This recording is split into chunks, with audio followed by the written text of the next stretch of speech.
Hello, I'm Stephen Brown. I'm glad you could join me. I run the Facebook group Being West Kilbride, which explores what it means to be from West Kilbride through the medium of heritage, history and memories. I also write books that are available worldwide on the Amazon print-on-demand platform, which means people that have an interest in West Kilbride and its local area can explore maybe coming back to their home area or explore the rich history of West Kilbride and North Ayrshire, and they can buy the books. The profits I make from the books go back into the community, and I hope one day to stimulate heritage tourism. So it's all a self-sustainable project that I'm doing.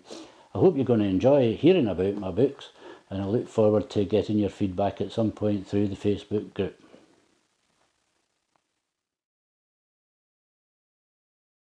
It was a dark and rainy night in October 1913 when Alexander McLaren and his wife Jessie and her sister Mary Gunn were sitting in the living room of their tiny remote cottage in Portencross.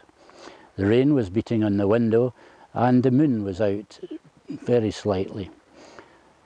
All of a sudden, the window pane smashed and a gun protruded through the window and started firing bullets. One bullet immediately hit the finger of Alexander McLaren as he jumped up. Another one embedded itself in his armchair, and a third hit the wall. Then the shooter turned aim onto poor Jessie McLaren, who was shot in the stomach, and another one bounced by and hit the panel of the door. The sixth and final bullet hit poor Mary Gunn fatally in the heart, where she died almost instantly. She had shouted, "Oh Alex, I'm shot." The murderer then tried to reload and fled into the dark, never to be seen again, never to be found, never identified until now. Alexander McLaren was dazed. He jumped up and put his boots on and ran out into the dark to see if he could identify the murderer, but there was no one to be seen.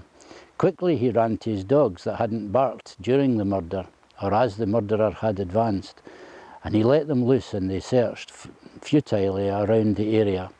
There was nothing to be seen.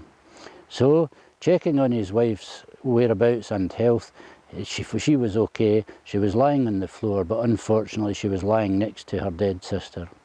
He then ran up to the local laird's house at the gate shown, and he ran in and made a phone call to the West Kilbride police. Then he went to meet his friend Alexander Murray, who was in a farmhouse not far from the laird's house, and together they started to run back to the cottage. And just as they were making way back to the cottage, the police arrived in a taxi with the local doctor, Dr. Moore. On arrival, Dr. Moore pronounced Mary Gunn dead. This was about 45 minutes after the shooting.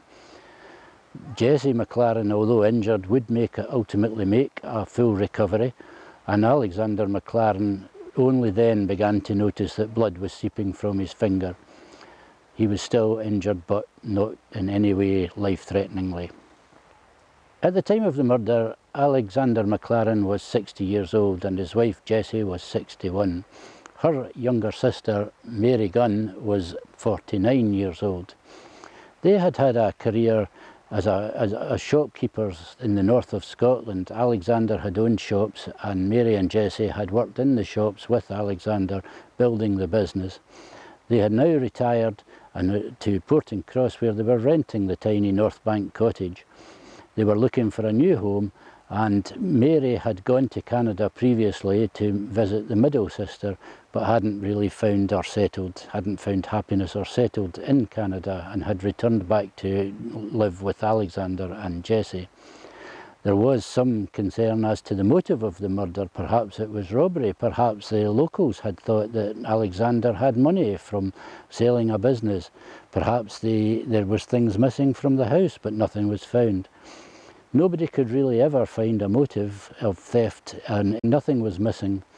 The murder remained a mystery for 105 years until I was able to finally identify who had killed Mary Gunn.